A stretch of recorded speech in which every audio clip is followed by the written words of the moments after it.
Assalamualaikum warahmatullahi wabarakatuh. Hamdan wa syukran lillah, sholatan wa salaman ala rasulillah wa ala alihi wa sahbihi wa mawalah, wa la hawla wa la quwwata illa billah, amma ba'd. Sahabat Marifat yang dimuliakan Allah, risalah pada kali ini ialah diambil dari buku Bengkel Marifat, ialah judul ke-20, itu Lautan Dunia dan Pantai Akhirat. Sumber inspirasinya apa? Yaitu bahtera, ya, kapal perahu. Jadi kita perhatikan dan simak kapal atau perahu yang sedang berlayar di lautan dan akan menuju ke pantai. Itu sumber inspirasinya.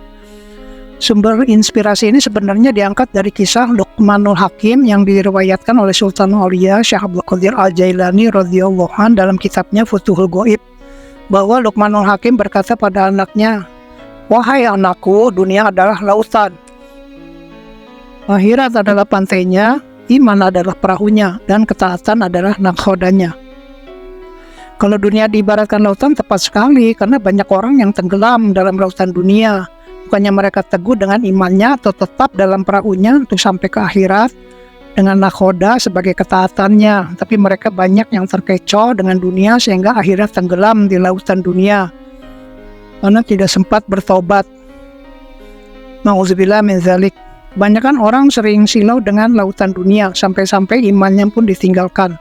Ini ibarat orang dalam perahu tersebut melihat sesuatu yang menggiurkan di lautan, lalu ia turun atau loncat dari perahunya hanya untuk meraih yang menarik perhatian atau nafsunya.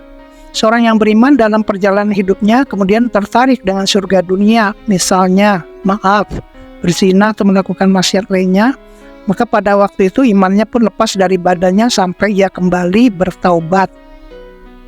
Apa jadinya walaupun ia seorang ustadz, tokoh agama, atau banyak yang mengaku-ngaku sebagai guru spiritual misalnya, bila pada saat itu ajal datang menjemput padahal ia masih berada di atas perut seorang wanita yang bukan istrinya atau wanita nakal, berzina dan belum sempat bertobat, tapi ajal keburu menjemput, na'udzubillah min dzalik, summa na'udzubillah min dzalik, imannya terlepas dari dada.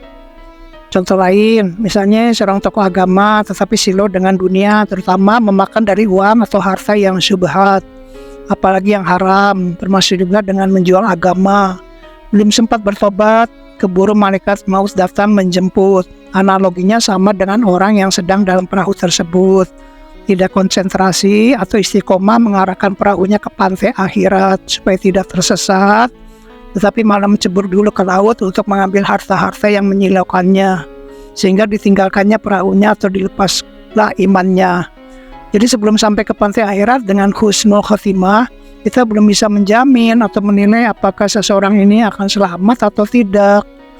Oleh karena itu kita jangan terpengaruh dengan penampilan yang ada pada diri seseorang. Hikmah pelajaran dari sifat yang bisa kita ambil, hikmah pelajaran dari sini yang bisa kita ambil adalah bahwa kita tidak boleh memandang rendah seseorang, dan sebaliknya tidak boleh silau dan terpukau oleh penampilan seseorang. Bila ia seorang yang dianggap rendah dan hina, bahkan pelacur sekalipun, tapi siapa tahu dia mendapat taufik dan hidayah dari Allah, sehingga akhir hayatnya ia akan mendapatkan husnul khotimah.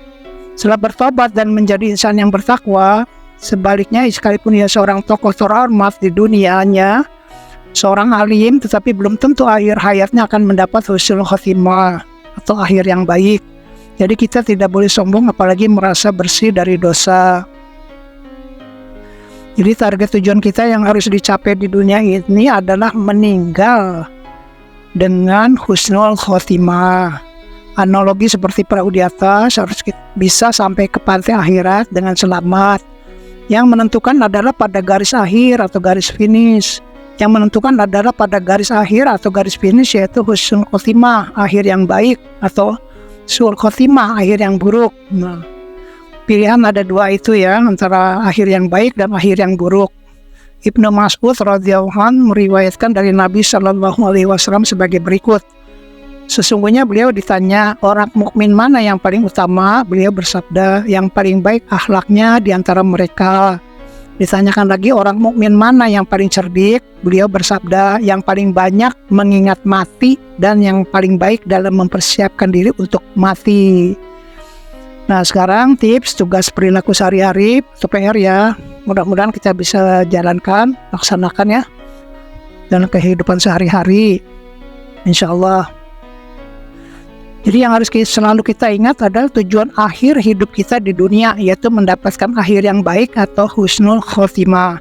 Jangan sampai karena mencari atau tergoda oleh kenikmatan sesaat di dunia ini, kita tenggelam di lautan dunia yang fana ini. Demikianlah sahabat Ma'rifat yang dimuliakan Allah, pemaparan kali ini tentang lautan dunia dan pantai akhirat ya. Semoga ada manfaatnya buat kita semua. Wabillahi taufiq wal hidayah. Wassalamualaikum warahmatullahi wabarakatuh.